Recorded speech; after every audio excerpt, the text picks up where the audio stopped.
տեսանք այդ բանակը, ինչքան իրանց քաղաքական կողմնակիցներ կար, իրանց հորողբոր տղեկին, աղբոր տղեկին, ուսերներին պագոններ էին դրել, ու զինվորների ծնողներին հարստահարում էին 30 տարի, այդ բանակի սպաների այն հատվածը, որը իրանց հետ ուղիղ կապ է ունեցել,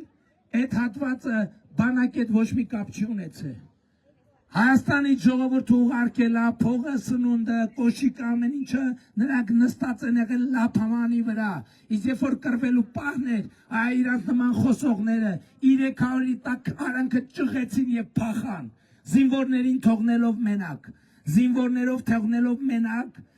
եւ անկառավարելի։ Հիմա էլ եկել են ասում են 5000 զոհ, ասում եմ Կալուգացի, Ռոբ, Գագո, հիմնավորեք, 5000 թիմը հիմնավորեք, եթե չհիմնավորեք, ձեզնից պատասխանը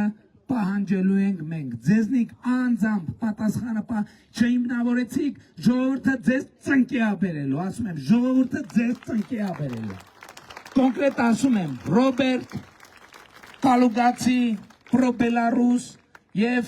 սրանց արանքներում ոտերի տակ ընկնող Սերժ, 4-ը ել Հայաստանից փախնելու հնարավորության երանի եք տալու, ոչ մեկը չեք փախնելու, ձեզ սպասում է երկարատև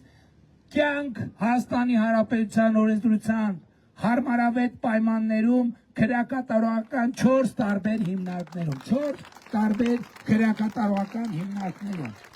եկել խոսել են, բայց Կալուգացուն նայեք, այդ հոսանքի գողին նայեք, մեր մանկապարտեզների վրա ավել հոսանք է գրել, բնակիչների վրա ավել տասնյակ միլիարդավոր դրամների ավել հոսանք է գրել բնակչության վրա, մանկապարտեզների վրա, զորամասերի վրա, բնակիչների վրա, պետական հիմնարկների վրա, ու եկել են ներկայանում են, ու հիմա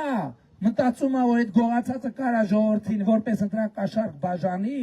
որ իրա ձեռից այո մենք վերցրել ենք կոպեկներով սեփական աշնորհված Հայաստանի էներգետիկ ցանցերը։